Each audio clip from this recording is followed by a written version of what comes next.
Welcome to TS24 News.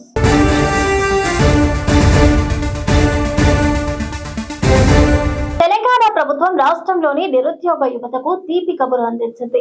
వివిధ ప్రభుత్వ శాఖల్లో నేరుగా భర్తీ చేసే ఉద్యోగాల గరిష్ట వయోపరిమితిని మరో 10 సంవత్సరాల పాటు పెంచుతూ కీలక నిర్ణయం తీసుకుంది. దీనివల్ల ప్రస్తుతం ఉన్న గరిష్ట వయోపరిమితి 34 ఏళ్ల నుంచి 44 ఏళ్లకు పెరిగింది. ఈ సడలింపు రాబోయే నోటిఫికేషన్లకు ఏడాది పాటు వర్తిస్తోందని ప్రభుత్వం స్పష్టం చేస్తుంది. తెలంగాణ ప్రభుత్వం రాష్ట్రంలోని నిరుద్యోగ యువతకు తీపి కబురు అందించింది. వివిధ ప్రభుత్వ శాఖల్లో నేరుగా భర్తీ చేసే ఉద్యోగాల గరిష్ట వయోపరిమితిని మరో 10 సంవత్సరాల పాటు పెంచుతూ కీలక నిర్ణయం తీసుకుంది. దీనివల్ల ప్రస్తుతం ఉన్న గరిష్ట వయోపరిమితి 34 ఏళ్ల నుంచి 44 ఏళ్లకు పెరిగింది. ఈ సడలింపు రాబోయే నోటిఫికేషన్లకు ఏడాది పాటు వర్తిస్తోందని ప్రభుత్వం స్పష్టం చేసింది. అయితే పోలీసు, ఎక్సైజ్ శాఖ వంటి యూనిఫామ్ సర్వీసులకు ఈ వయోపరిమితి పెంపు వర్తించదని ఉత్తర్వుల్లో పేర్కొంది. ప్రభుత్వ ఉద్యోగాల కోసం ఎదురు చూస్తున్న లక్షలాది మంది నిరుద్యోగ యువతకు తెలంగాణ ప్రభుత్వం భారీ శుభవార్త అందించింది. వివిధ రిక్రూట్మెంట్ బోర్డుల ద్వారా భర్తీ చేయబోయే డైరెక్ట్ రిక్రూట్మెంట్ ఉద్యోగాలకు సంబంధించిన గరిష్ట వయోపరిమితిని ప్రభుత్వం మరో 10 సంవత్సరాల పాటు పెంచుతూ అధికారికంగా ఉత్తర్వులు జారీ చేసింది. ఈ మేరకు ప్రభుత్వ ప్రత్యేక ప్రధాన కార్యదర్శి కె రామకృష్ణారావు జీవో విడుదల చేశారు. ఈ తాజా నిర్ణయంతో రాష్ట్రంలో సాధారణ ఉద్యోగాల దరఖాస్తుకు ఇప్పటి వరకు ఉన్న గరిష్ట వయోపరిమితి 34 ఏళ్ల నుంచి 44 ఏళ్లకు పెరిగింది. మరింత మంది నిరుద్యోగ యువతకు పోటీ పడే అవకాశం కల్పించాలనే ఉద్దేశంతోనే ఈ వయోపరిమితిని సడలించినట్లు ప్రభుత్వం స్పష్టం చేసింది. అయితే శారీరక సామర్థ్యం, ప్రత్యేక రక్షణ నిబంధనలు ఉండే పోలీస్, ఎక్సైజ్, ఫైర్ జైన్లు, అటవీ శాఖల వంటి యూనిఫామ్ సర్వీసులకు ఈ వయోపరిమితి పెంపు వర్తించదని జీవోలో స్పష్టంగా పేర్కొన్నారు. ఈ వయోపరిమితి సడలింపు కోసం కొన్నాళ్లుగా గతంలో ప్రభుత్వం ఫిబ్రవరి 8, 2024న జీవో నెంబర్ 30ని జారీ చేస్తూ అప్పట్లో ఉన్న వయోపరిమితిని మరో 2 ఏళ్లు పొడిగించి గరిష్ట వయోపరిమితిని 46 ఏళ్లకు చేర్చింది. కానీ ఆ జీవో గడువు ఫిబ్రవరి 2026తో ముగిపోవడంతో రాష్ట్రంలో ప్రభుత్వ ఉద్యోగాల ప్రాథమిక గరిష్ట వయోపరిమితి తిరిగి యథావిధిగా 34 ఏళ్లకు పడిపోయింది. ఈ క్రమంలోనే వయోపరిమితిని పెంచాలంటూ రాష్ట్రంలోని లక్షలాది మంది నిరుద్యోగుల నుంచి ప్రభుత్వానికి పెద్ద ఎత్తున వినతులు వచ్చాయి. దీనిపై ప్రతిపక్షాలు కూడా ప్రభుత్వాన్ని గట్టిగా నిలదీశాయి. ఇటీవల పొల్యూషన్ కంట్రోల్ బోర్డులో 20 అసిస్టెంట్ సైంటిస్ట్ పోస్టుల భర్తీకి పబ్లిక్ సర్వీస్ కమిషన్ జారీ చేసిన నోటిఫికేషన్లో వయోపరిమితిని 18 నుంచి 34 ఏళ్లుగా పేర్కొనడంపై నిరుద్యోగుల ప్రతిపక్ష నేతలు అభ్యంతరం వ్యక్తం చేశారు. ఆ నోటిఫికేషన్ ను వెంటనే రద్దు చేయాలని, లేని పక్షంలో నిరుద్యోగులతో కలిసి భారీ ఎత్తున ఉద్యమిస్తామని హెచ్చరించారు. అక్రమంగా రిజిస్ట్రేషన్ చేసుకున్న అసైన్డ్ భూముల్లో కాంగ్రెస్ రాజ్యసభ సభ్యుడు వేం నరేందర్ రెడ్డి మైనింగ్ చేస్తున్నాడని బీఆర్ఎస్ నాయకుడు మన్ని క్రిషాంక్ తెలిపారు. వేం నరేందర్ రెడ్డి భార్య విజయలక్ష్మి పేరు మీద ఉన్న శ్రీ సాయి కృష్ణ గ్రానైట్స్ కంపెనీ కింద ఈ భూములు ఉన్నాయని ఆయన తెలిపారు. భూభారతి పేరిట కాంగ్రెస్ నాయకులు అసైన్డ్ భూములు కొల్లగొడుతున్నారని బీఆర్ఎస్ నాయకుడు మన్ని క్రిషాంక్ ఆరోపించారు. తెలంగాణ భవన్ లో ఏర్పాటు చేసిన మీడియా సమావేశంలో ఆయన మాట్లాడుతూ అక్రమంగా రిజిస్ట్రేషన్ చేసుకున్న అసైన్డ్ భూములు కాంగ్రెస్ రాజ్యసభ సభ్యుడు వేం నరేందర్ రెడ్డి మైనింగ్ చేస్తున్నాడన్నారు. 2010లో 15లో వేం నరేందర్ రెడ్డి ఎలక్షన్ అఫిడవిట్ లో అసైన్డ్ భూముల గురించి ఎక్కడా లేదు. కానీ 2026లోని ఎలక్షన్ అఫిడవిట్ లో వాటి వివరాలున్నాయన్నారు. వేం నరేందర్ రెడ్డి భార్య విజయలక్ష్మి పేరు మీద ఉన్న శ్రీ సాయి కృష్ణ గ్రానైట్స్ కంపెనీ కింద ఈ భూములున్నాయి. అక్రమంగా రిజిస్ట్రేషన్ చేసుకున్న అసైన్డ్ భూముల survey number Shri Sai Krishna granites company ఉన్న భూములు ఒకటే సర్వే నెంబర్ కింద ఉన్నాయని స్పష్టం చేశారు. అవి అసైన్డ్ భూములని ఆర్డీఓ, అడిషనల్ కలెక్టర్ సంతకాలు కూడా ఉన్నాయని, అందులో ఖచ్చితంగా పాత మహబూబాబాద్ కలెక్టర్ అద్వైత్ కుమార్ సింగ్ పాత్ర కూడా ఉందని, అందుకే వేం నరేందర్ రెడ్డి రాజ్యసభకి పోతూ నువ్వు కూడా నా వెంటరా అని కలెక్టర్ కి ఢిల్లీలోని తెలంగాణ భవన్ లో స్పెషల్ సెక్రటరీ పదవి ఇప్పించాడని మన్ని క్రిషాంక్ ఆరోపించారు. వేం నరేందర్ రెడ్డి అక్రమంగా అసైన్డ్ భూములు కాజేస్తున్నాడు. తన కొడుకు వేం కృష్ణ భార్గవ్ రెడ్డి పేరిట అక్రమంగా అసైన్డ్ భూములు రిజిస్ట్రేషన్ చేసుకుంటున్నాడని, భూభారతి ద్వారా అన్ని ఆధారాలు సేకరించాలని మన్ని క్రిషాంక్ తెలిపారు.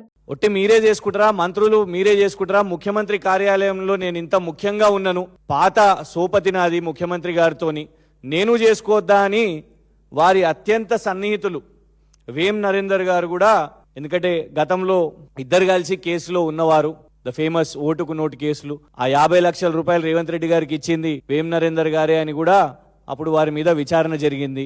మరి ఇప్పుడు నేను కూడా పైసలు చేసుకోవాలి కదా, ఓన్లీ వీళ్ళే చేసుకుంటారా, మంత్రులే చేసుకుంటారా, నువ్వే చేసుకుంటావా, మీ బ్రదర్సే చేసుకుంటారా, నేనేం పాపం చేసినా అని వేం నరేందర్ గారు కూడా ఇదే పనిలో పడ్డారు అని స్పష్టంగా కనబడుతున్నది. వీరు వేం నరేందర్ గారి అబ్బాయి వేం కృష్ణ భార్గవ్ గారు, వేం నరేందర్ రెడ్డి గారి అబ్బాయి వేం కృష్ణ భార్గవ్ రెడ్డి గారు. వేం కృష్ణ భార్గవ్ రెడ్డి గారు వీరు మాలామాదిగా కాదు. కానీ విచిత్రం ఏంటంటే వేం కృష్ణ భార్గవ్ గారి పేరు మీద ఇన్ని అసైన్డ్ భూములు, ఇది భూభారతిలోకి వెళ్ళి తీసుకున్నదే. వేం Krishna Bhargav father Vem Narender Reddy, assigned land type ఒకటి కాదు రెండు కాదు, ఇవ్వండి ఇదొకటి, సర్వే నంబర్ 15/10 ఖాతా నంబర్ 330, ఇంకోటి సర్వే నంబర్ 7/10 ఖాతా నంబర్ 330 సేమ్ వేం కృష్ణ భార్గవ్ గారు, ఇదొక 2 ఎకరాలు, ఇదొక 1/2 ఎకరం, ఇది ఇంకొక ఎకరం, సేమ్ ఇవ్వండి అసైన్డ్ ల్యాండ్ వేం కృష్ణ భార్గవ్ గారు. ఇలా ఎకరాలు 1 2 3 ఎన్ని పాస్బుక్లు అయి తీసినాం, 4 5 6 7 ఇవ్వండి ఇట్లా మొత్తం కొలాబరేటెడ్గా వేం కృష్ణ భార్గవ్ గారి పేరు మీద అసైన్డ్ భూములు వేం నరేందర్ రెడ్డి గారి అబ్బాయి పేరు మీద. ఈ భూభారతి వచ్చినాకనే చేసుకున్నారు అని కూడా స్పష్టంగా కనబడుతున్నది. ఎందుకు చెప్తాను నేను, ఇది వేం నరేందర్ గారు మొదటిసారి పోటీ చేసినప్పుడు ఎలక్షన్ అఫిడవిట్ 2010లో. ఈ భూమి గురించి ఎక్కడ కూడా దీంట్లో లేదు, అంటే అప్పటికి భూమి చేసుకోలేదు కాబట్టి. వారిది కే సముద్రం, ఆ కే సముద్రంలో అర్పన్పల్లి, ఎక్కడ కూడా ఈ సర్వే నంబర్స్ ఇందులో లేవు. ఇదొక ఎలక్షన్ అఫిడవిట్. 2015 ఎలక్షన్ అఫిడవిట్, ఎమ్మెల్సీగా పోటీ చేసిర్రు, అందులో కూడా ఎక్కడ ఈ యొక్క సర్వే నంబర్స్ లేదు. అంటే ఇది వారసత్వం నుంచి కూడా ఏం రాలే వీళ్ళకు, ఎందుకంటే వస్తే ఎలక్షన్ అఫిడవిట్లు ఉండాలి. కానీ మొన్న రాజ్యసభ కోసం పోటీ చేయగానే 2026 ఎలక్షన్ అఫిడవిట్లో దీని యొక్క డీటెయిల్స్ రాసిర్రు. డీటెయిల్స్ కూడా ఎట్లా రాసిర్రు, ఈ భూముల గురించి రాయలేదు, ఈ అసైన్డ్ భూముల గురించి రాయలేదు. శ్రీ సాయి కృష్ణ గ్రెనైట్స్ అని వారి సతీమణి పేరు, విజయలక్ష్మి గారి పేరు మీద. ఇగోండి మైన్స్ అండ్ జియాలజీలో పబ్లిక్ డొమైన్ లో ఉన్న డాక్యుమెంట్స్ ఇవన్నీ. మైన్స్ అండ్ జియాలజీ దాంట్లో పర్మిషన్స్ తీసుకొని Shri Sai Krishna granites proprietor Vem Vijayalakshmi, wife of వేం నరేందర్ రెడ్డి అని బ్లాక్ గ్రెనైట్ మైనింగ్ చేస్తున్నారు. ఇది ఎలక్షన్ అఫిడవిట్ లో పొందుపరిచిర్రు. ఆ యొక్క సేమ్ సర్వే నంబర్లు అన్ని కూడా ఇవే, ఈ అసైన్డ్ భూముల మీద మైనింగ్ చేస్తున్నారు. ఇంకా విచిత్రం ఏంటంటే ఈ యొక్క భూములు అసైన్డ్ ల్యాండ్స్, ప్రొహిబిటెడ్ ల్యాండ్స్ అని సంతకం కూడా ఉన్నది ఇందులో. ఎవరెవరు సంతకాలు, మండల్ గిర్దవర్, తహసీల్దార్ కే సముద్రం, మరియు అడిషనల్ కలెక్టర్ గారు, మరియు సాక్షాత్తు కలెక్టర్ గారు కూడా. ఇగోండి ఆర్డీఓ, అడిషనల్ కలెక్టర్ సంతకం కూడా పెట్టిర్రు. ఇందులో స్పష్టంగా ఉన్నాయి కూడా. ఇగోండి survey number 7/11 Vem Krishna Bhargav assigned lands Arpanpally. ఇందులోనే ఇదే పేపర్ లో మీకు 4 ల్యాండ్స్ వాళ్ళ మీద ఓనర్షిప్ రిజిస్ట్రేషన్ చేసుకున్నారు. అంటే భూభారతి ఇవాళ రెవెన్యూ మంత్రి గారు ఒక వైపు చూసినాం, గచ్చిబౌలిలో చూసినాం కదా ఎట్లా భూదందా చేస్తున్నాడో వాళ్ళ అబ్బాయి. ఎఫ్ఐఆర్ అవ్వగానే ఇమీడియట్ గా ఇన్స్పెక్టర్ని అక్కడికి వెళ్ళి పంపించేసిర్రు. బెస్ట్ ఇన్స్పెక్టర్ ఉండే ఆయనే. రెవెన్యూ మంత్రివి నువ్వే చేసుకుంటావా అనే, మొత్తం భూభారతి నీ ఒక్కని కోసమే వచ్చిందా, మేమేం పాపం చేసినాం అని వాళ్ళ వేం నరేందర్ గారు వాళ్ళ అబ్బాయి పేరు వేం కృష్ణ భార్గవ్ పేరు మీద ఇవాళ అసైన్డ్ ల్యాండ్స్ తీసుకొని ఓనర్షిప్ మార్చుకొని. ఇంకొకటి ఏంది విచిత్రం ఏంటంటే ఇందులో ఖచ్చితంగా కలెక్టర్ గారి పాత్ర కూడా ఉన్నది. అందులో సంతకం మహబూబాబాద్ ముందు కలెక్టర్ అద్వైత్ కుమార్ సింగ్ గారి సంతకం ఉన్నది. ఆ కలెక్టర్ గారు ఇగోండి, ఇది ఎన్టీవీలో వచ్చింది, ఇది సమయంలో వచ్చింది. కలెక్టర్ని బదిలీ చేస్తే అక్కడ ఉన్న బీసీ ఎస్సీ ఎస్టీ సంఘాలు మిఠాయిలు పంచుకున్న పరిస్థితి. ఇది వార్తల్లో వచ్చినాయి చూడండి. 2 సంవత్సరాల నుంచి ఈ కలెక్టర్ ఇక్కడ అభివృద్ధి చేయలేదు, గిరిజన భూములను కూడా ఇవాళ అక్కడ అప్పజెప్పేస్తున్నాడు అని ఆనాడు వాళ్ళందరూ కూడా మిఠాయిలు పంచుకున్నారు, సంబరాలు చేసుకున్నారు. ఇగోండి ఇది ఛానల్స్ లో పేపర్స్ లో వచ్చింది. వెళ్తూ ఆయన మహబూబాబాద్ నుంచి, ఎందుకంటే ఇక్కడ వేం నరేందర్ గారికి మంచి పనులు చేసి పెట్టిరు కాబట్టి, ప్రజలకు చేయలే కానీ వేం నరేందర్ గారికి మంచి పనులు చేసిరు కాబట్టి గిఫ్ట్ గా ఈరోజు వేం నరేందర్ గారు పోతూ ఎక్కడికి రాజ్యసభకు పోతూ నువ్వు కూడా నా ఎంబడికి రా, ఢిల్లీకి రా అని ఆయనకి special secretary Telangana Bhavan Delhi post కూడా ఇచ్చారు. ఎందుకు గిఫ్ట్, అసైన్డ్ భూములు అప్పజెప్పినందుకు వాళ్ళ అబ్బాయి పేరు మీద. ఇదండి తెలంగాణ రాష్ట్రంలో జరుగుతున్న దోపిడీ. బీఆర్ఎస్ సభ్యత్వ నమోదుతో సంస్థాగత నిర్మాణం పటిష్టం చేపట్టాలి. నాయకులు కార్యకర్తలు పార్టీకి అంకితమై సభ్యత్వ నమోదు చేయాలని మాజీ మంత్రి సింగిరెడ్డి నిరంజన్ రెడ్డి అన్నారు. సభ్యత్వ నమోదు సన్నాహక సమావేశం వనపర్తి జిల్లా మాజీ అధ్యక్షుడు గట్టు యాదవ్ అధ్యక్షతన జిల్లా పార్టీ కార్యాలయంలో జరిగింది. సభ్యత్వ నమోదుతో సంస్థాగత నిర్మాణం పటిష్టం చేపట్టాలి. నాయకులు కార్యకర్తలు పార్టీకి అంకితమై సభ్యత్వ నమోదు చేయాలని మాజీ మంత్రి సింగిరెడ్డి నిరంజన్ రెడ్డి అన్నారు. సభ్యత్వ నమోదు సన్నాహక సమావేశం వనపర్తి జిల్లా మాజీ అధ్యక్షుడు గట్టు యాదవ్ అధ్యక్షతన జిల్లా పార్టీ కార్యాలయంలో జరిగింది. ఈ సందర్భంగా ఆయన మాట్లాడుతూ గతంలో మన వనపర్తిలో 70,500 సభ్యత్వం జరిగింది. సాకులు చెప్పి సభ్యత్వ నమోదులో అలసత్వం వహిస్తే సహించేది లేదన్నారు. పార్టీ పట్ల విధేయత, చిత్తశుద్ధి, అంకితభావం ఉన్న కార్యకర్తలకు పార్టీ పదవుల్లో సముచిత స్థానం కల్పిస్తామని స్పష్టం చేశారు. ప్రజా సమస్యల పట్ల స్పందించే నాయకులు, నిత్యం ప్రజల్లో ఉండే నాయకులే పార్టీ పదవులు వస్తాయని పేర్కొన్నారు. దుష్ప్రచారం వల్ల గత ఎన్నికల్లో ఓడిపోయాం. కార్యకర్తల శిక్షణనే పార్టీకి శ్రీరామరక్ష. తెలంగాణ సోయి లేని వాళ్ళు నీటి పాలకులుగా ఉండడం దురదృష్టకరమన్నారు. హామీలు విస్మరించి అని నాయకులను గల్లా పట్టి నిలదీయాలని పిలుపునిచ్చారు. సమావేశంలో రాష్ట్ర కార్యదర్శి మెట్టు శ్రీనివాస్ తదితరులు పాల్గొన్నారు.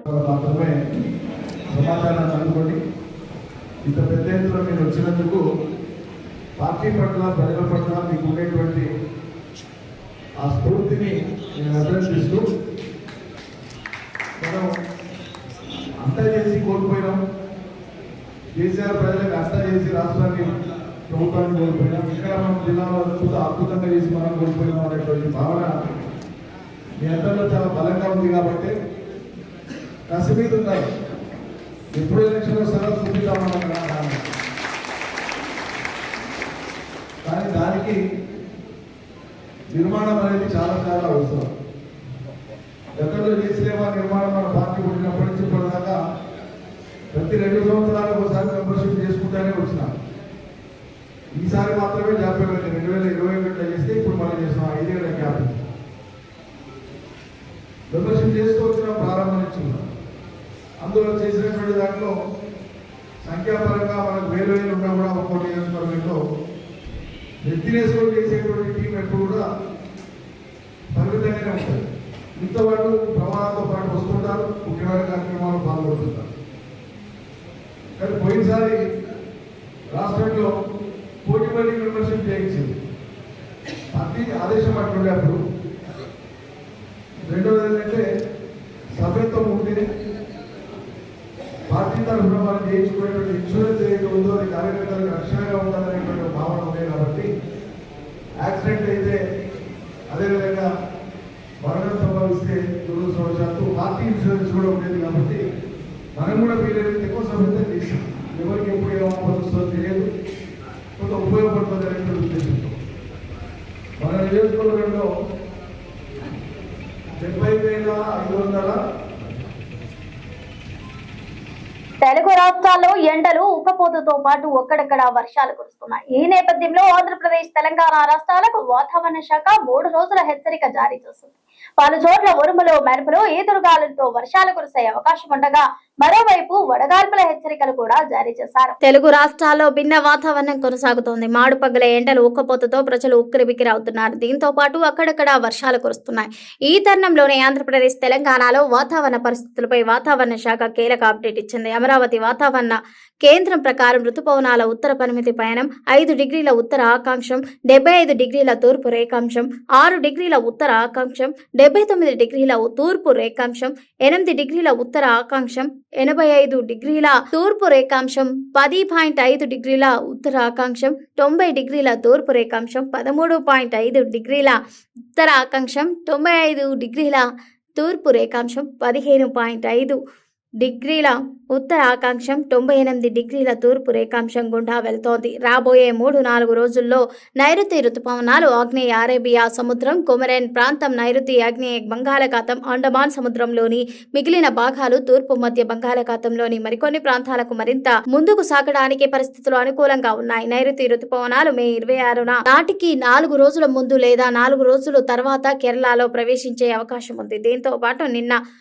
ఉపరితల ఆవర్తన దక్షిణ కోస్తా ఆంధ్రప్రదేశ్ దాని పరిసర ప్రాంతాలపై సగటు సముద్ర మట్టానికి 3.1 నుండి 5.8 కిలోమీటర్ల మధ్య ఎత్తులో విస్తరించి కొనసాగుతోంది. ద్రోణి గాలుల అంతరాయం దక్షిణ లక్షద్వీప్ ప్రాంతాన్ని ఆనుకుని ఉన్న ఆగ్నేయ అరేబియా సముద్రం నుండి కేరళ, దక్షిణ అంతర కర్ణాటక, రాయలసీమ మీదుగా దక్షిణ కోస్తా ఆంధ్రప్రదేశ్ పై ఉన్న ఉపరితల ఆవర్తనం వరకు సగటు సముద్ర మట్టానికి 3.1 నుంచి 5.8 కిలోమీటర్ల ఎత్తులో విస్తరించి కొనసాగుతోంది. వీటి ఫలితంగా ఆంధ్రప్రదేశ్ రాష్ట్రంలో రాగల 3 రోజుల వరకు వాతావరణ సూచనలు ఇలా ఉన్నాయి. ఇది ఇవాల్టి బులెటిన్. మరో బులెటిన్ తో మళ్ళీ కలుద్దాం. Stay tune to S24 news.